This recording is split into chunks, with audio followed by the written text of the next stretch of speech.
welcome to the first of the new Booze and Bazinga shows that we are putting out on YouTube. This isn't going on the podcast, I've decided. I'm right here with this guy whose hair is in the wrong place of his head. I think it is proportioned. Hi, my name's Samuel Boulton. And I'm David Eden-Sangwell, and we are bartenders who like geeky stuff. So that's what we're going to talk about. This is Booze and Bazinga.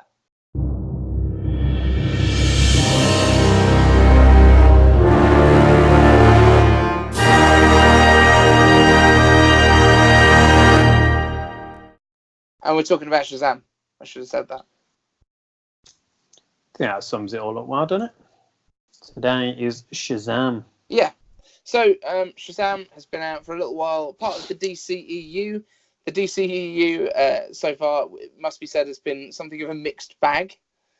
I think that's fair to say, in terms of the movies that they've released. Is it a mixed bag, or is it a bag of crap? Well, I don't know. I think Shazam's pretty good. You weren't as keen on it as me, so that's kind of going to be the way that we talk about it today. But in terms of the other DCEU stuff, right, let's run them down. Suicide Squad, what did you think? Enjoyable to watch. Okay, no real story, but yes, it was a fun time at the cinema. Man of Steel, I guess, was the first one that was technically DCEU, although we didn't know at the time.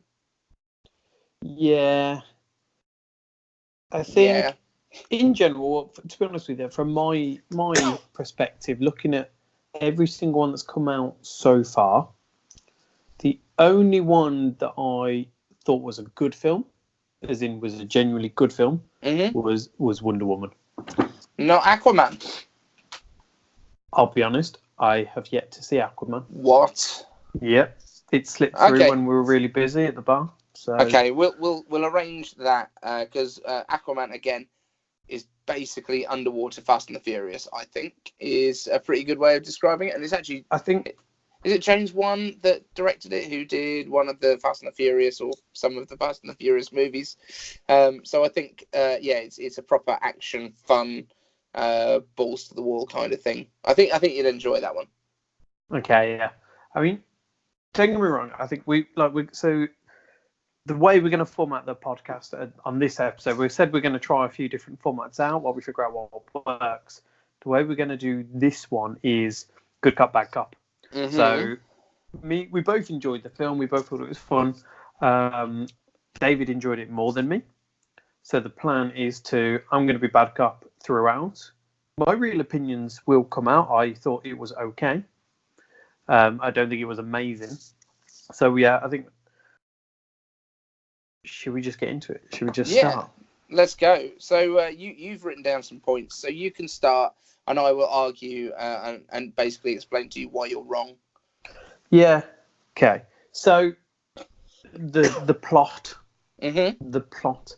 It started off as, I think, your generic. I think we both agreed that the physical first couple of scenes were a little bit confusing. Yeah. I think it started in a very odd place. You weren't sure who was who, what was going on. They didn't really tell you anything, and you didn't really realise what was going on until you met the evil character when he confronted the original Shazam. Yeah, the wizard. Kind of when you realise, oh, now it's all making sense as to who is who. Mm-hmm. So I think the plot point in general, it started off really weirdly. Wasn't sure where it was going. Midway through, I thought he got his Shazam powers out of the blue really quickly. I thought that was good. I thought I don't want to dwell. I think they've kind of likened it to, they've done the origin story, but they just kind of cut it all out and just went, right, now he's got powers. Mm-hmm. And I thought that was good because, let's face it, the worst part of most of these films is the first 45 minutes when they haven't got powers, and then the best part is when they're learning them and when they finally use them at the end. Yeah, but so I think all of these. I think it's important that you establish who the character is before they have powers, because quite often that is what informs the character once they've got their powers. if you think about something like Captain America, the First Avenger, is that the one? Is that what the name was? The original Captain America movie. Yeah. Like, you have to have that chunk before he becomes Cap, where he is the weedy kid, but he's still brave, and you see that the character is there in the first place. It's just that he doesn't have the physical capacity to carry out the stuff that he needs to do. And I think we kind of see that as well with Billy Batson, and the fact that he's trying to defend his foster home friend. Which scene was that? It's quite early, isn't it? Where he's gone to the new foster home. Yeah, and he's at the school, and they knock into him. I don't think, though, they really set that up. I think that scene that you mentioned is possibly the only bit where they do show a good side of him. Everything else is, in the first time you see him, he's bitter, he's jaded for a child, and the first thing you see him do is rob a police car. Well, break into a police car and then rob their lunch. Yeah, it's like they don't. I don't think they really. I think they don't show him in the traditional sense as he's a good person. I think they show him as a lost person who has good intention. But did you not pick up on the reason that he was breaking into the police car? It wasn't to steal their lunch. It was to find out where his mum might be. Yeah, but I think that, to be honest with you, I think that bit was kind of shoehorned in, the whole mum bit.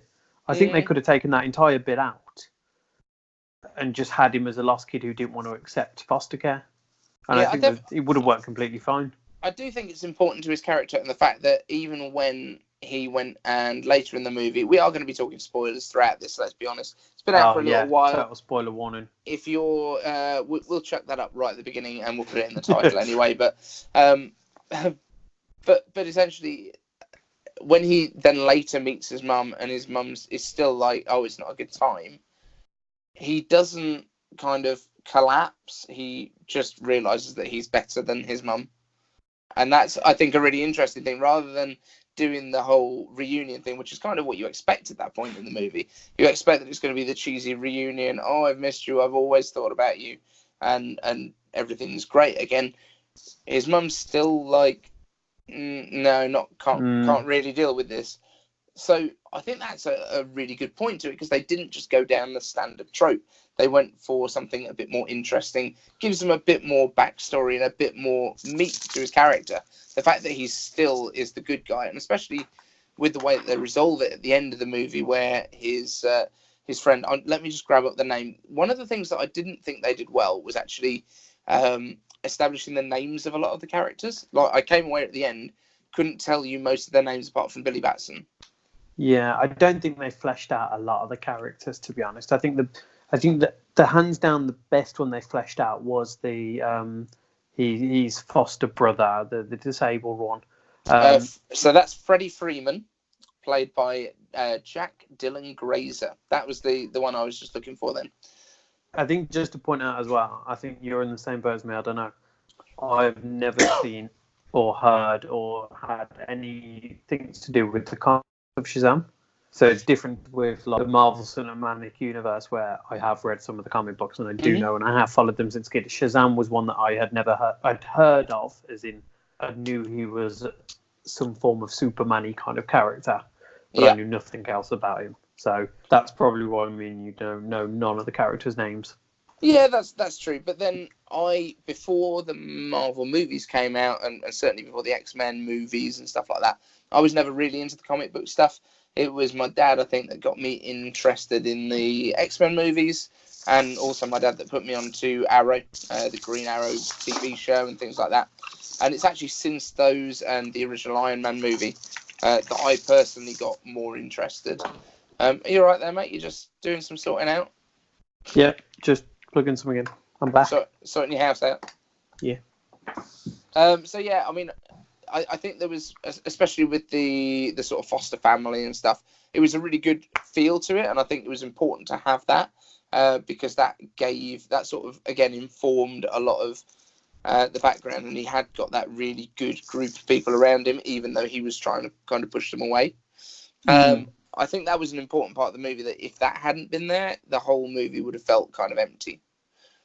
Yeah, I agree, and I think that was kind of the only real level of depth to a lot of it. I do think it was fun. Yeah, the for me the character development wasn't there, and I don't think they fleshed out the characters around him enough to warrant him being so in love with them. It was more of just oh, they care about you, therefore that's your family now, and it was just a bit like I would have liked. I really liked his parents. The foster parents that he was given. I thought they were great characters. I really liked the husband or the partner, the dad of the family. I thought he was a real nice, good, interesting, funny character. I think he had a couple of lines in that I was just like, I like this guy. There was an instant like brightness to the character. I think the actor really brought him alive. Felt warm. Yeah, and I think when he was talking about, obviously, because Billy ran away in their eyes when he became Shazam, they thought he'd run away, and he was talking to his wife about it and saying, like, look, I remember this. And you could tell that he was a character who had been through some stuff, and his life was he wanted to provide for these kids and give them a happy life. And I thought that was really good. But that's kind of where the good bits stopped for me on him. I mean, on the character development, I just think a lot of them were underdeveloped. But that kind of brings us into our next point about the realism of it all. Now, obviously, it's a comic book film, and obviously, it was targeted towards children. I do think some of the things they did, the realism was great. Like, I really enjoyed the whole, like, it was very 21st century. If it was two children in school, had found out one of them had powers, it would be all over YouTube. Like, and I think that's where is it Freddie? You said his name was. Yeah, that's it. I think that's where his character, Freddie Freeman. I think that's where his character really come out. In terms of Shazam and stuff like that, I think they did really well with bringing him away from his lair and all that, like kind of making him real world who he is. And they also pointed out some stupid stuff about the costume and stuff like that. Like when they were at the dinner table and they were like, oh, I think his costume's stupid. And someone was like, well, maybe he didn't get to pick it. Yeah. So, that was quite a nice little, it's like in Deadpool when he's like, don't make the super suit green or animated. Yeah, just a nice little... This is something I wanted to mention. This is almost the closest thing that DC has got to a Deadpool movie, at least so far, because it is self-aware that it is a comic book movie and it's kind of self-referential and taking little shots at the genre itself. So this is kind of as close as we've got in more of a family-friendly way, certainly. But then actually, when you get to the points where you've got the Mark Strong character, Sylvania, fighting with Shazam, and Shazam's literally had no experience of fighting anything. He just knows that he's got these cool powers, and all of a sudden Sylvania catches his fist, I think it is, and then throws him across the car park, and he's just like completely shocked because he's not expecting any of this to go on. I thought that was really good because it does stop you in your tracks, and that's what they did a few times during the movie. Is it was this kind of comedy throughout a lot of it, and you kind of got into the rhythm of it being a comedy, and then all of a sudden they would just stop that comedy and you'd be like oh yeah, I forgot there's actually danger here. So everyone knows, we just our stream went down, we got it back up, and we'll just crack on. So for me, like what you were just saying about how there were some bits that really remembered you in the film. For me, there were certain bits that I was just like, come on. Like, I thought the comedic timing in this film, like 90% of the time, was fantastic.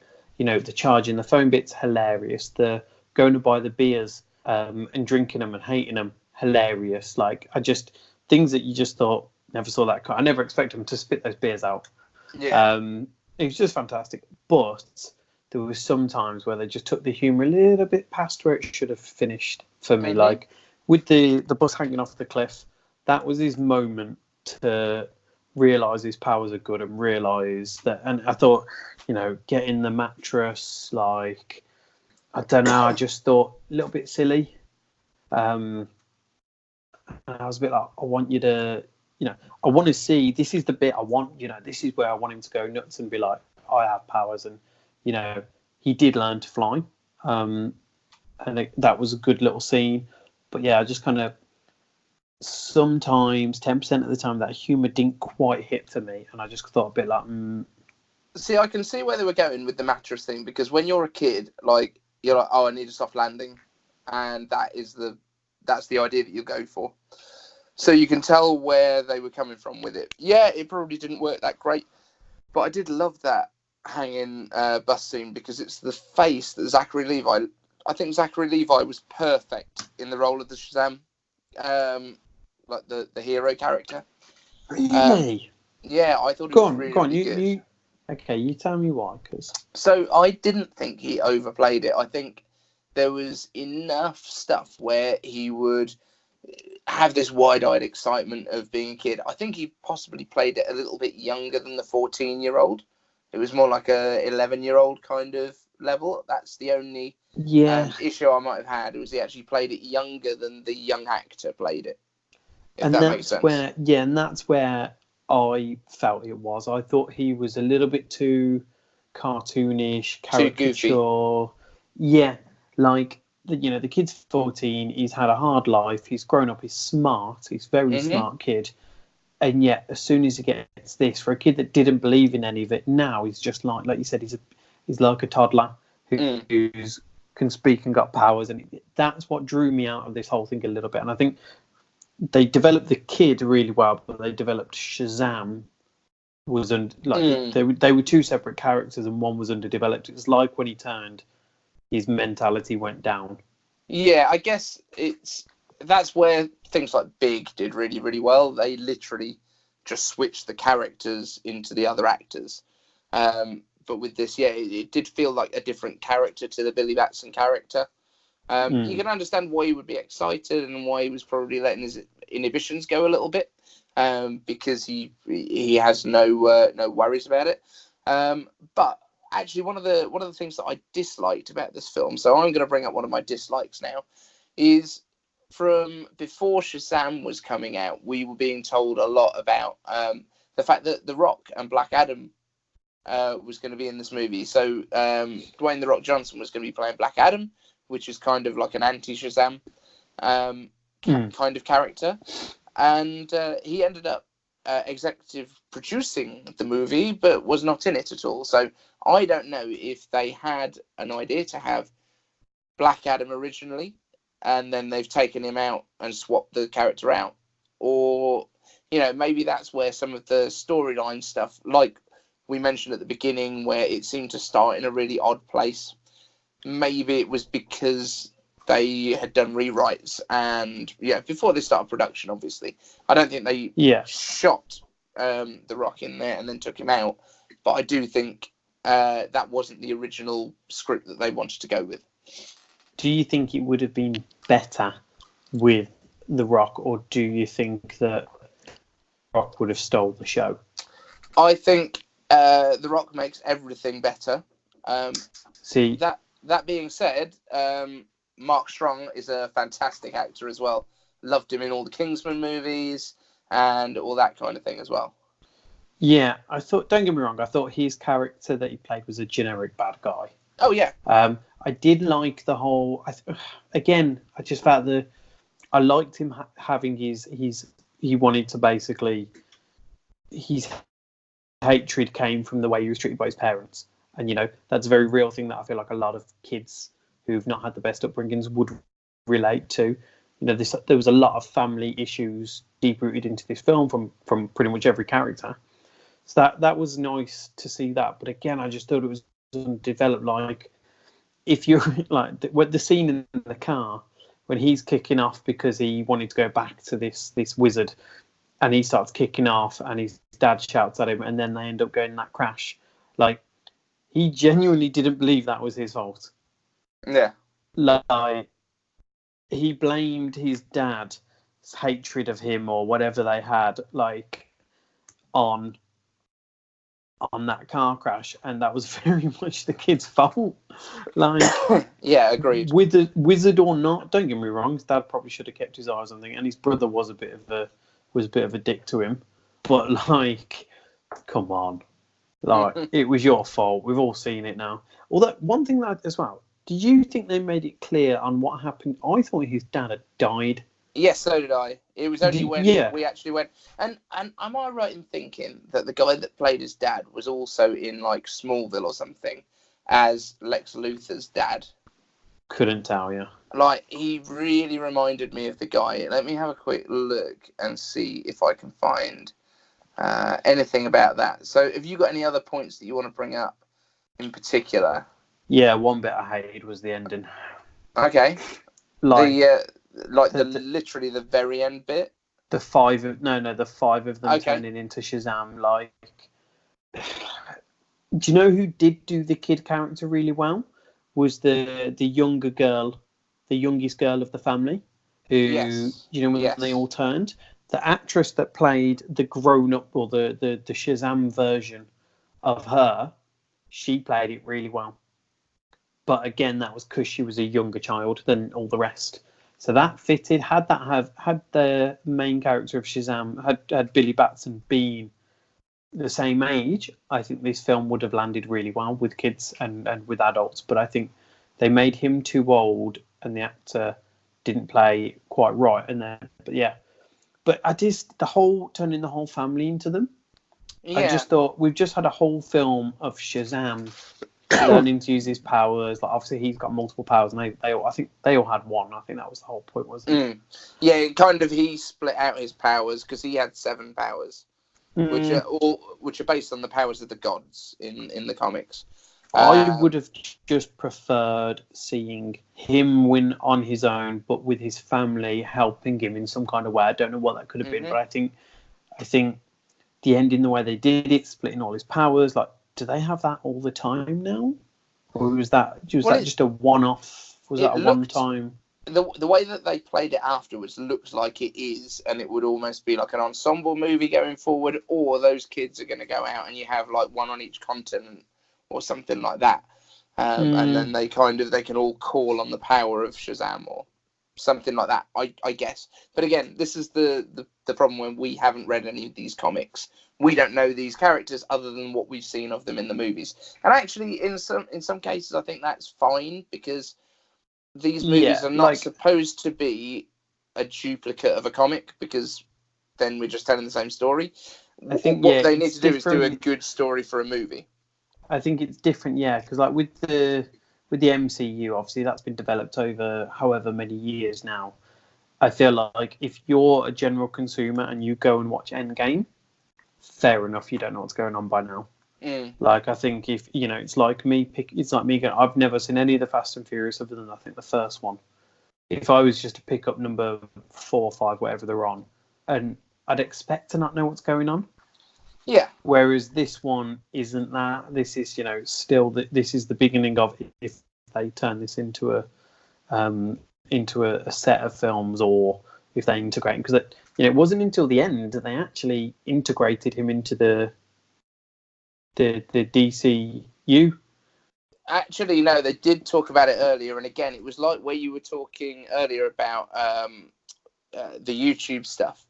If you remember, he'd also bought like a Batarang from eBay that was like a real used, and the Superman and bullet, a piece of the Superman bullet and things. So it was in there in the same way that things like the Jessica Jones and the Daredevil and stuff like that on the Marvel side is a part of the wider MCU, but they don't. But they hadn't affect it. So there's references to the Battle of New York, but not really. You don't see Captain America strolling down the street or Spider-Man swinging through New York.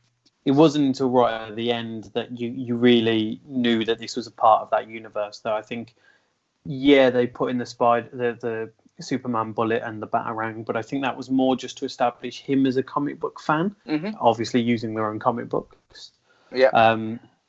But it wasn't until the end where you kind of went, so now it kind of puts up the fact of there's, in that universe, there is a Superman and Shazam. Yeah, and I like the fact that they only shot him from the neck down rather than trying to take out any moustaches or anything with CGI. That was definitely a better choice than they made in Justice League. Yeah, I mean, thought it was a good cameo. Thought it could have been fleshed out again, just like there could have been. It was basically a post-credit scene. Yeah, it was their version of it, I suppose, wasn't it? Yeah. All in all, though, what did you think? Well, one thing before I get to my finale thing is, yes, John Glover, who was the actor that played Mr. Luther, basically Lionel Luther in Smallville, he was the guy that played Sylvanian's dad. Okay, cool. So that's why I recognised him, and I was right. So I just want to make sure that everyone's aware I was right about something. What I think of it overall, I would like to see another one. However, given that it took 362.1 million at the box office, this movie has probably not made money for DC, for Warner Brothers. So yeah. I would say hang on, does it actually tell me what the budget is? Oh, no, it probably has. So 80 to 100 million budget, 362 million in box office. Now, a third of that's going to go to the cinemas, basically to the movie theatres themselves. So you're talking 240-ish, bit of marketing budget. Yeah, it's not made a lot of money, especially when you compare it. It is the lowest taking of any of the DC movies. But it is also one of the highest rated. Yeah, but then exactly.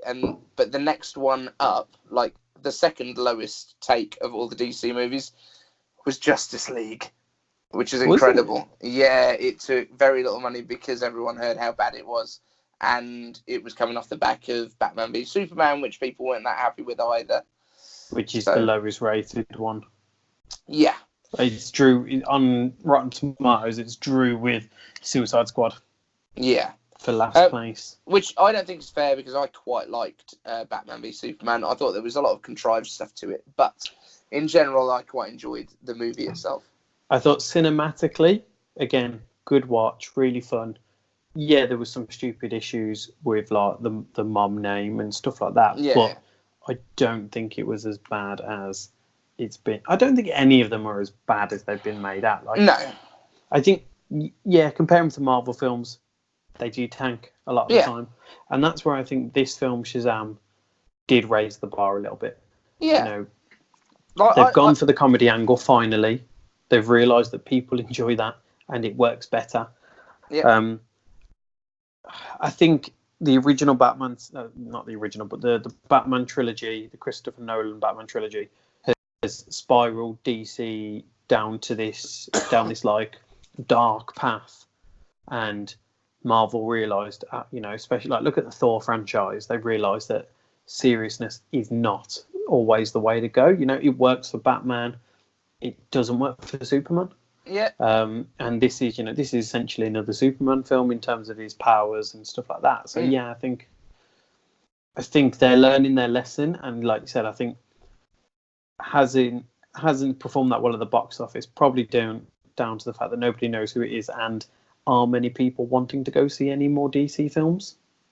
I think after this one, once it comes out on streaming and stuff like that, I think it's going to get more buzz. I think it's actually going to become more of that kind of family film that people watch over and over, like the original Superman movies were, like the Richard Donner movies, that kind of thing. I think it's going to fit more in that kind of way. But in general, I would like to see another one. I would definitely like to see The Rock in it. Yeah, I think if they put The Rock in, he would have overshadowed a lot of characters, but he would have also carried the film to a much bigger level than what it was. Yeah. I think similar to putting Will Smith into something, or another big hitting character. Like, realistically, there was no big names in this film. No, not at all. I mean, Zachary Levi's been in a bunch of stuff, but nothing like I didn't recognise him. I think I just had a look down. I had to look down his list, and the only one that I think he's, his highest rating film and the most notable one is Tangled, the Disney film. Mm-hmm. It's not his highest rated film. Sorry, there's actually 2 films that he's been in here that are 100%, and he was in Thor apparently.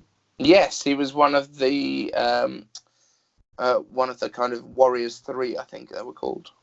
Yeah, but I mean, they killed one of them and swapped out the character, and nobody even noticed. Yeah, but it wasn't him. Oh.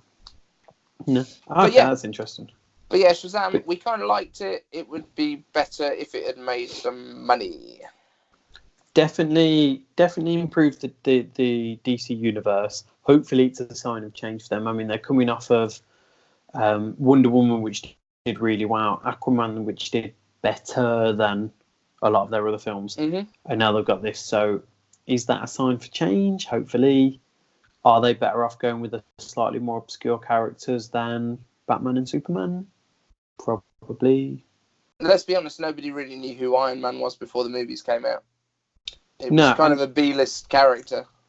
Just going on a bit more then on their universe. What did you think of Justice League's version of the Flash? Because we've both seen the TV show. Yeah. So I do like the Barry Allen from the CW Flash. I think he's pretty good. I really liked him. I like Ezra Miller, and the fact that we're using him for the comedy and stuff was good because he literally. I think the fact they played on the fact he hasn't had a movie and he's not really established what he needs to do to be a superhero and how to control his powers particularly well was quite good. And I like the way that they did the effects where there was just sparks rather than the whole lightning around him and things. I thought it was a refreshing change because obviously Marvel, because now you've got 3 speedsters, haven't you? You've got the Marvel Quicksilver. You've got you had him for like half a movie.